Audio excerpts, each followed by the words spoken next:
This is Come to Daddy with Reuben K, the podcast for people who think the 7 stages of grief are 5 fingers and 2 bottles of Prosecco. I'm not saying I've got mummy issues, but in the womb I went on hunger strike to protest my treatment. It's me, Reuben K, and I am here at the Melbourne International Comedy Festival, which is an international comedy festival in one of the farthest places to fly to. It's so convenient for everyone.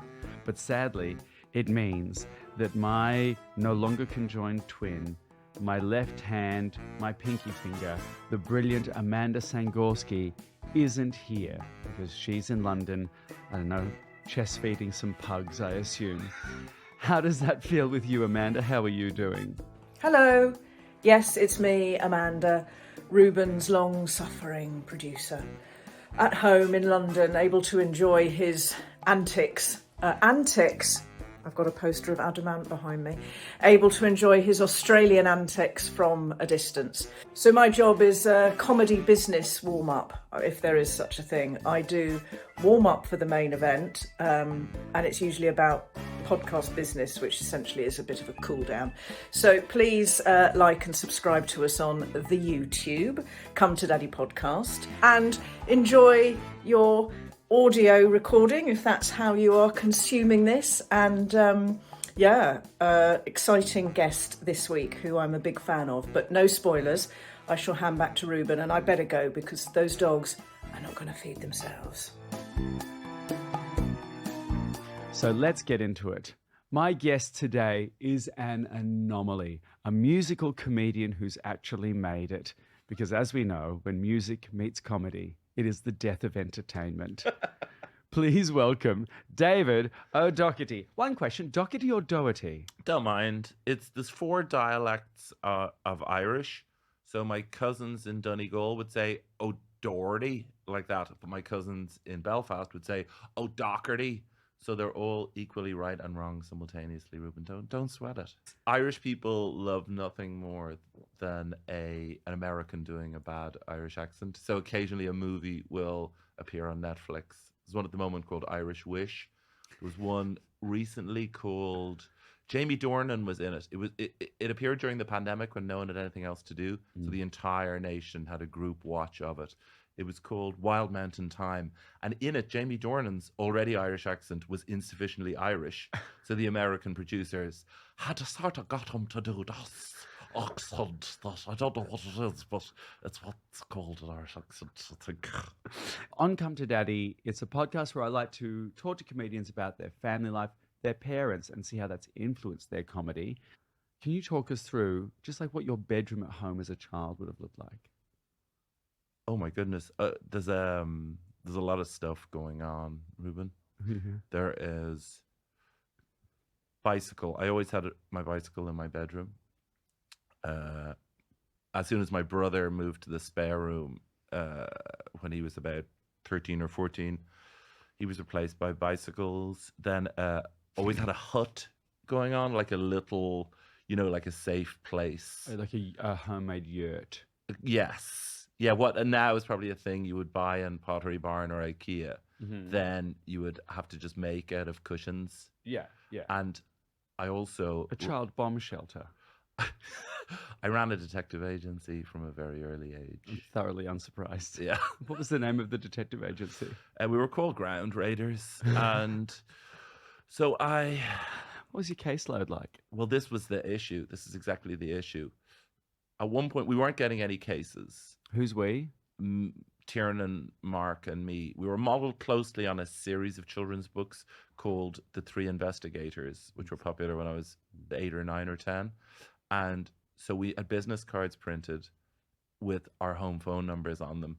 And I was very much the engine of these stupid ideas. So I posted business cards with my parents' home phone number into every house on the street. And it just said, it said Ground Raiders, David, Tiernan, Mark, with our home phone numbers, and under it just said, we handle everything. Like zero context that we were even a detective agency. And how many calls did you get? And how many of them were after midnight? So at we weren't getting any cases. We went to the police station at one point to See if they ask had them any runoff. if they had any spare mysteries, I guess. And like this would have been an era in the culture of my small island nation where the church scandals would have been starting to break. So actually, they would have had a lot of They mysteries. could have used us They as used a a honey trap. pot. The whole thing came to an end when, with no mysteries to solve, we went down to the supermarket and found the lost cats section of the notice board. No, that's And right. So I had to phone up, like, Mrs. O'Shea and be like, "Hello, Mrs. O'Shea, did you lose a cat?" And I remember her voice being like, "Oh, yes, yes, I did." And me saying, "You're in luck because me and two other 10-year-olds have set up a detective agency and we're going to find your The cat." ground raiders are on the case, Mrs. O'Shea. And Mrs. O'Shea said, "Can I speak to your mother?" And the corporation was dissolved soon after that. Mum was just like, "Stop doing this." Yeah, that's my childhood bedroom and my childhood. Hey, let me get to know your begetters a bit better. First names of your parents? Jim, Anne, Lovely. Whereabouts in this world are they located? they're in Dublin. They're still around, 85 and 86. Will they listen to this? No, I think it might be slightly beyond there. Like if I say to Dad, "You'd love this podcast," I send him one episode of it, and he thinks that's the thing. That's the whole thing. Then yeah, so I'll send him a cool history one or something like that, and he's like, "Oh yeah, he's the guy who talks about the lockout strike of 1913." He talks about everything, Dad, but that's the one. That's the one heard. you've seen. So depending on the topics that we get to, as to whether I will send it to them, but I don't think they'll find it. That's fair. Is Not that a lot fair? of people find it. Even I have trouble finding this podcast. I did a funny song at the gala at the start of the Melbourne Comedy Festival about how bad they are with technology. But the irony of that was that they couldn't listen to the song then, so I had to play it down the phone to them. So, How do they take it? yeah, fine. Do they like it fine. when they're in the material?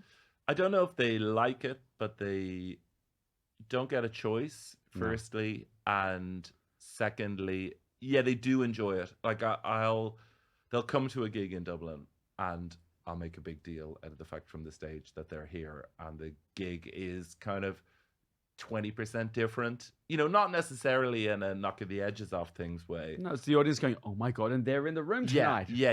So Yeah. I'll be like, also they're the only 85 and 86-year-old in the room, so they're getting handed scotches left, right, and center by the other people in the audience. But I'll sort of, it just changes the balance of my comedy slightly because I do just talk about my own life in too much detail. So I'll be like, "Isn't that true, Mum?" And she'll be like, "Yes, it is." Yes, and I wish you wouldn't say it in a room full of people. The lineage you come from is super fascinating and incredibly high achieving. I've got like a tiny rundown here, but please elaborate if you can. Grandfather, hurdles champion? Grandfather, hurdles champion. I had 5 times to say that correctly. Great-grandfather, political heavyweight who helped establish an independent Irish state. Yeah, and great grandmother too. Yeah, she was head of the women's movement.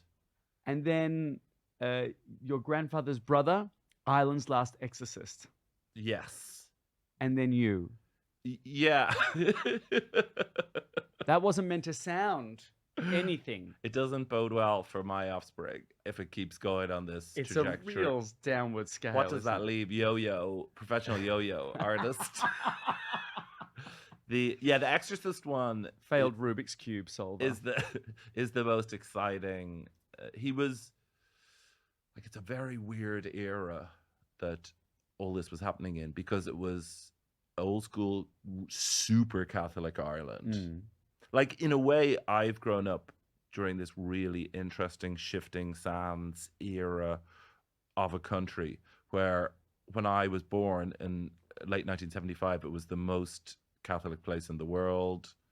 Pope came in 78, and half of the Irish population stood in the same field to listen to him talk. Pope came back in 2019, and it was in a room above a pub kind of thing. You know what I mean? As in, like, Really? yeah, there were 8,000 people, I think, came, and they were all just really, really old. In the context of that, yeah, Uncle Fehan was my grandfather's brother, and he was head of psychology at the big university in Dublin, University College Dublin, and he was simultaneously an exorcist. Yeah, he was a priest who was head of psychology.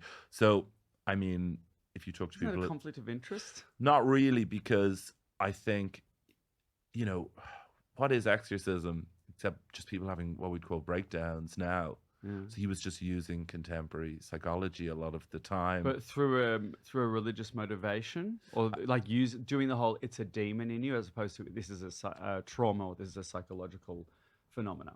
I mean, I don't know if he really believed in God. I don't know. You know, it's such a weird era where it was just an unquestioned I thing. can't imagine what it must be like in a country that is so has built all of its foundations around religion Yeah. to be in now a changing world where religion is now being, less and less relevant as we Yeah, keep I mean, moving it on. flicked off like a light switch, though, Reuben. As in, I remember when I went to school first. So my mother's Protestant and my father's Catholic, which was really rare. Like, it's so funny that was, there were people who wouldn't be allowed to play with. It was called a mixed marriage, and children wouldn't be allowed round to the house to play. Lest I don't know what. As you believe in the wrong kind of imaginary friend. Yeah, yeah. And what was remarkable was how quickly, when the scandal started to break, everyone just went, nah, I never really believed in any of that. Like, so my relationship with that was that the teacher or the headmaster would be like, and you will be eating fish this Friday or whatever, to mum or dad, who'd be like, absolutely, father. And then we get in the car and mum would be like, eye rolling. So I kind of realized this was all bullshit. Yeah. And then what you learned over the course of your adolescence was, oh, this is bullshit, and everyone else was also eye rolling at it as well. Yeah. It's why it was interesting to grow up in what was quite a fundamentalist religious place, and then one day the whole thing just collapsed, and everyone be like, oh no, I didn't really believe that. No, we never did. Yeah, it's why I have hope for any other fundamentalist place, that everyone is, to an extent, just keeping up appearances, maybe. Hey, your dad is quite a well-respected jazz musician Yeah. in Ireland. Yeah, hugely. Yeah. Hugely. So when you started doing music in your comedy, or which came first, comedy and then adding music into it, or being involved in music and then adding comedy on top of it? Well, like, what my dad does is so much more punk than anyone I know has done. In that he got into jazz in the 50s when there was a thing in Ireland called the War Against Jazz, which was they wanted people to play traditional Irish music.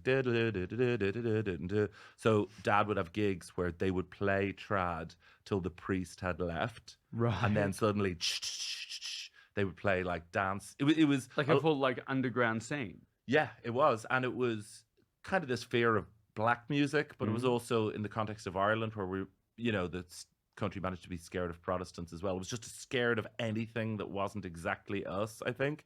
But somehow dad heard Charlie Parker in 1955 and was like, oh yeah, I want to dedicate my entire life to this. How did he hear it and in such a closed society, and B, then how did he practice it and become good at it? Yeah, I think there is something in the children and the grandchildren of the revolutionaries. So, like, what happened in Ireland when we had our revolution, 1916, and then 1918 to 21, the War of Independence, was that wasn't necessarily a Catholic revolution. It's just, as happens in so many societies, like, the revolutionaries were idealistic. Some of them were socialist. Some of them were very religious. Others were sort of colonial in outlook. But in the vacuum that took place after the revolution, the church just rushed in. I think this happens a lot, where your revolutionaries are like, we're done. We're absolutely done now. someone take over the boring admin. And the church will always come in. Yeah, they shot in like a rat up a drain pipe. And so Ireland became super Catholic Ireland, but there was a subversion, I think. The subversive thing that makes you a revolutionary in the first place was definitely in my family, in as much as, my dad's family, Auntie Gay was a jewelry maker in Germany. They traveled out around the world. They didn't have this sort of close-minded Catholic type thing. And I think some of that filtered down to me, and it's definitely like jazz is in that era a really subversive music, because you're taking all these show tunes and you're just turning them inside out for the benefit of about 6 people upstairs in a pub and smoking weed and doing all of these. And it's a subliminal form of revolution, isn't it? Because it's sort of, the statement is, oh, here's something you know and love that's very straight down the barrel, and we're going to turn it completely on its head.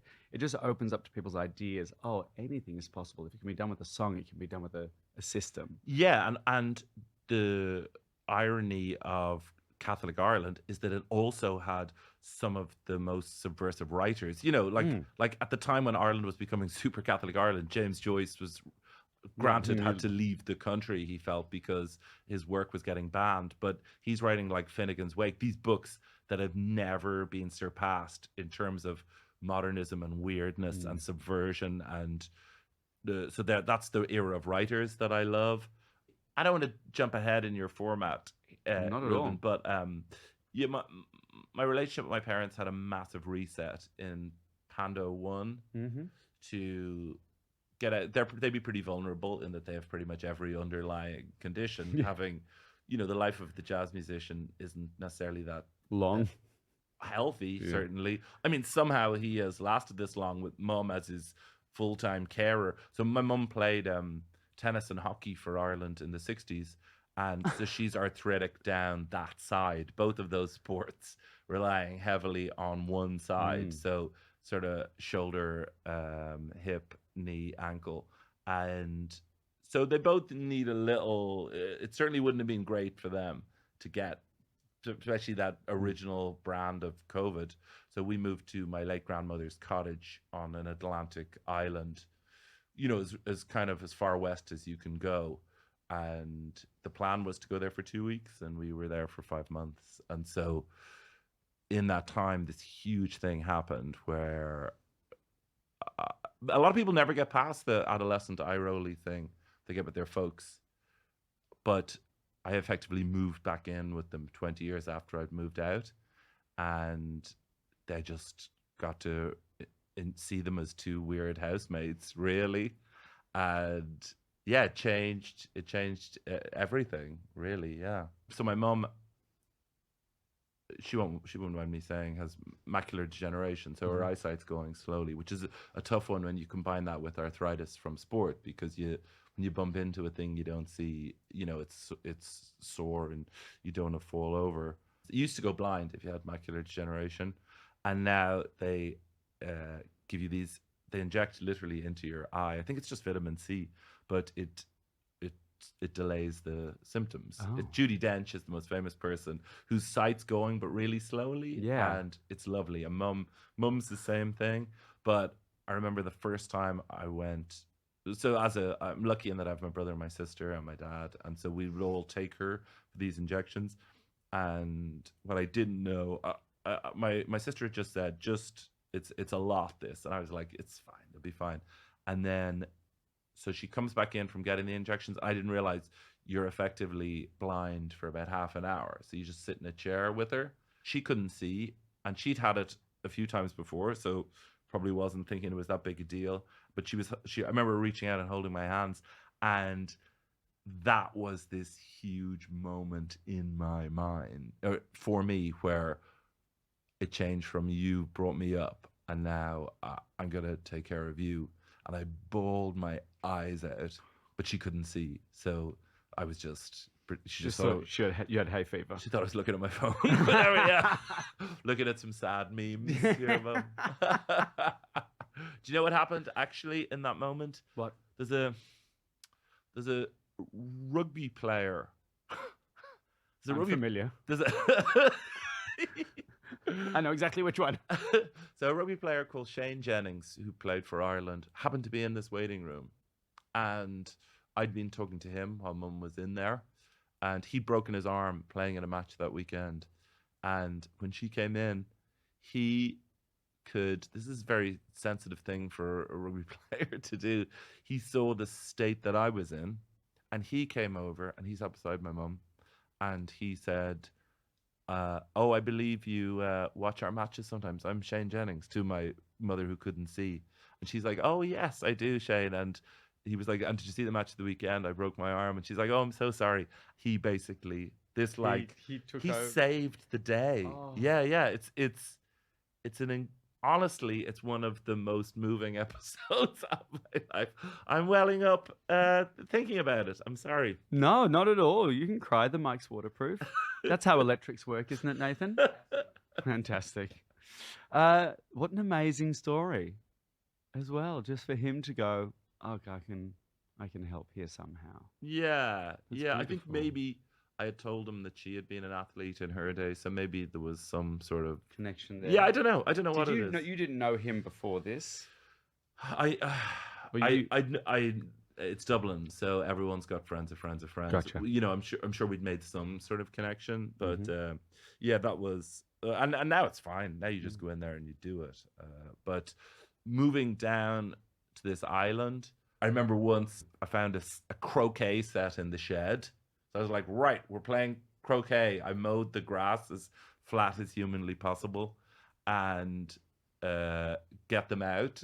You're the blue ball and I'm the red ball and the yellow ball, and my mother just destroyed us both because like, oh yeah, no, she's Blind and arthritic. yeah, she's Still an destroys you. international athlete. I like that the skills of tennis and what was the other one? Hockey. Hockey. Oh yeah, hockey. Of course. Why would you invite a hockey player to play a croquet match with you?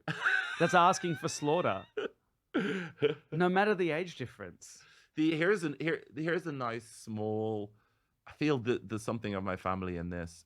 Mum played with Ireland's greatest ever hockey player, who was called Maeve Kyle, who was so fast she ran in the 100 meters at the 1956 Olympics in Melbourne. Really? And there was a campaign. So I think it was the first woman to run in a sprint. I think there was this is old school Catholic Ireland. It was like they shouldn't. Unladylike. Yeah, exactly. The It wind could harm their uterus. it'll go up their foof, and they won't be able to have 16 children. So there was a campaign in the newspapers about, okay, we'll let her go, but she must run in a full-length skirt. No. But this kind of sums up the whole thing. Just like a foot, like ankle length. Completely, yeah. And this I feel sums up certainly the sort of parents that I had and their friends, where Maeve Kyle was just like, yeah, absolutely, no problem. And then gets here and just gets the new tiny Adidas skirt that everyone's running. Because no one really cares once you're here. Yeah. It was more just the keeping up appearances of like, well, we must defend Which is the very woman's Irish. honor. You'll all be eating fish on Friday. Yeah. But once you get to Friday. Exactly. And what is growing old, but realizing no one really knows anything. Everyone's just spoofing. Everyone's saying yes and rolling their eyes. I feel there was something of a good upbringing in that two-facedness. Yeah. Yeah. It's about questioning the rules that you're meant to live by, right? Yeah, that these things are hard and fast, these rules. And then you find out a lot of it's total bullshit. All its expectations of other people, or the difference between morals, which are imprinted on you, and ethics, which are something you kind of grow up with and kind of go, oh, I think I'll sort these out. These are my individuals. Completely, yeah. Like Dad grew up in the theatre, which was just full of gay men in Dublin, and everyone was just. I think for the time that the theatre was open, everyone could be themselves, and then everyone just went back to their like. The heads of the two big theatres in Dublin in the 50s which is the Abbey Theatre, the National Theatre, and the Gate. Micheál MacLiamore and Hilton Edwards were and they were a couple, and they were very close with the president at the time, who was the De Valera, the arch conservative Catholic, and he just thought they were great friends. I don't think he thought they were great friends. I'd say he knew, but it was all just They're, bullshit. they're roommates. They- It's the whole thing. They're roommates. They're close friends. They're companions. No, they're buggering each other senseless, and they're having a great time doing it. So within the theatre, the couple, McLeamer and Edwards, were known as Sodom and Begorra. No, Yeah, that's which very is good. a very good That's Irish very pun. good. That's fantastic work. Do you ever find parts or characteristics of your parents come through in your comedy, or when you're on stage? Oh God, yes. Which parts? To the point where I can attribute punchlines to them. Like you're quoting them verbatim, or just in their No, style? more just in terms of vibe. Like, I'm trying to think. Like, my dad has this turn of phrase that he once said that my mother would cry at card tricks. I remember that. That's great. That's great. What was All the plosives in that are gorgeous. Cry at card tricks. Just so many C's in a row. Well, he was once talking about someone that he wouldn't really have much time for, and he said, I wouldn't even ignore him. And mine is the household where, and Mum would be rebelling against this, where it's Christmas and someone, is talking about pasta and someone else talking about Liverpool. So just Beatles pasta puns start to come. And do you know what I mean? Like, do you know ruining a family meal where it's just total silence and someone just says like Penny Lane and then and then just back to absolute silence. And Mum's like, can we not just talk like a normal family? So I get a sort of jokey thing from him. Dad always liked certain 50s comedians, certain like there's the sort of that Lenny Bruce era. So my granny lived on this island off the west. There was a 6-hour drive, and Dad, it was tapes, and a lot of them were weird old comedy tapes, like shows, old BBC shows that are kind of forgotten, like Round the Horn, The Goons? The Goons. And so Dad was playing all of those things to us, and then, but from Mum, it was more really funny anecdotes. Like she would find it really funny that this thing had happened, and then they were almost like non-punchlines. Like I recently was running to put my the letter into the post box to make a 5 p.m. postage collection, and I put my keys in, and Mum thought, that's the funniest thing. That is the funniest thing you have ever done, David.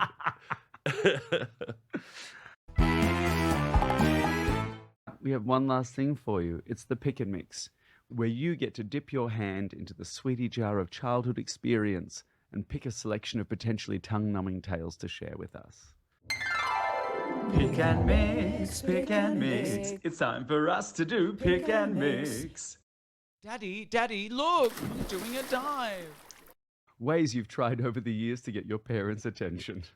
I definitely have some entrepreneurial thing in me. Now, I don't know if it was just to try and subvert the loserdom that I saw my family as. All these, like, I hated jazz, you know what I mean? I thought the music was a giant practical joke.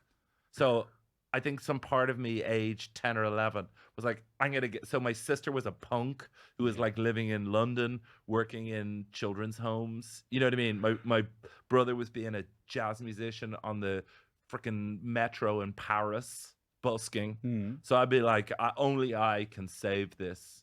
So I decided I was going to be a great entrepreneur.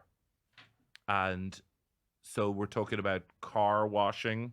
Right. We're talking about wholesale planting of vegetables and then trying to sell them door to door. A door-to-door vegetable salesman. Yeah. Feels like, when you say it like that, you understand how absurd that is. Like a door-to-door vegetable sale, like with a wheelbarrow? Yeah, well, A briefcase with samples.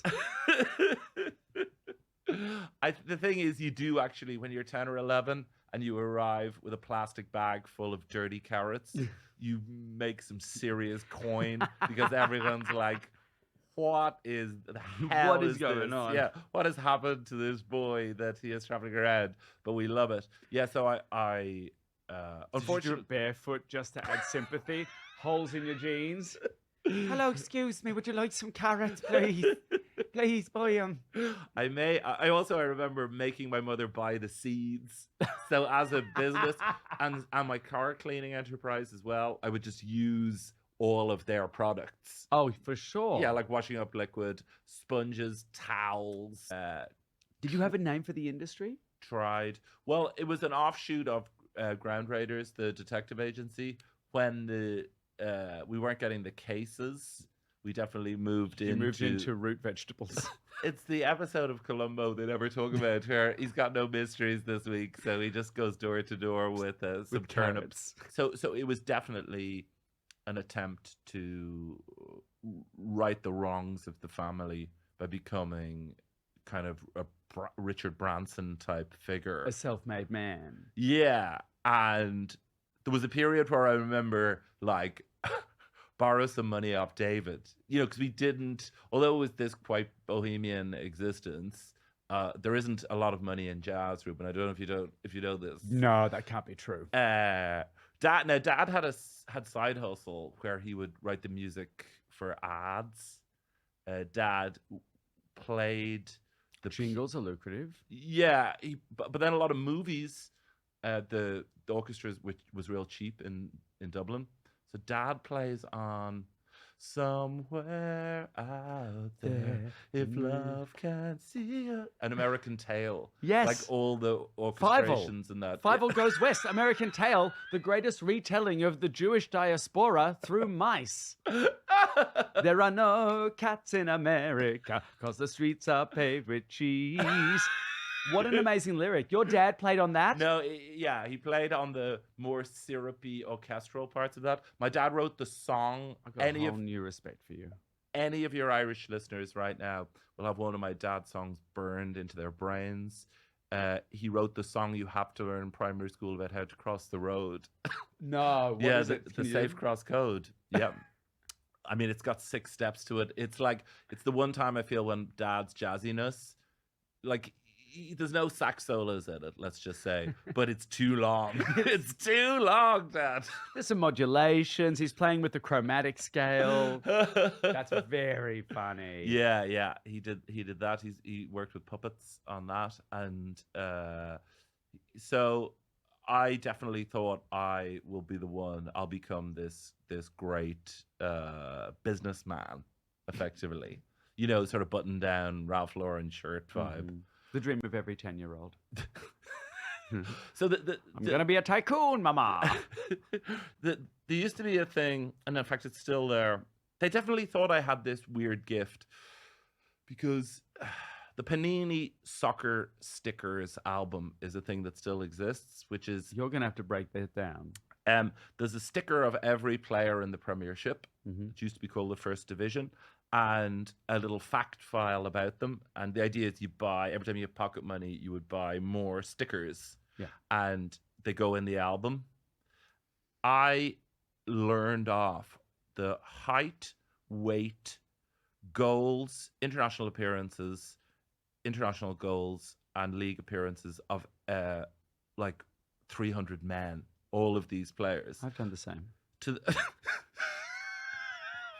To the point where if they were having people over for dinner, they'd be like, David, get down here, bring the book, and Dad would open it and be like, Brian Robson, and I would be like, 5'10", born in Worksop, 57 England appearances, and I think they thought this is gonna have real world application. Whatever this They gift thought they had a is. child genius. They're like, it's the Mozart of soccer. Statistics stickers. Little did they not think neurodivergence? They never thought, he's really good at memorizing this one thing. He's hyper-focused. It's all about numbers. They never thought, maybe just get him to see a specialist. No, we'll monetize it. Showbiz parents. Little did they realize that the only real-world application of that is in memorizing stupid comedy songs and routines. But it's doing real well for you. It has. It's going all right, but Yeah, I never my business career. I have a bit of hustle to me, in that like I'll record an album and I'll put it Yeah. out myself and do all of that. But it's still I haven't gone door to door with my carrots in recent years. Hey, we've got one last little jump for you on this steeplechase. I've loved it. It's called Shall I Be Mother? Shall I be mother?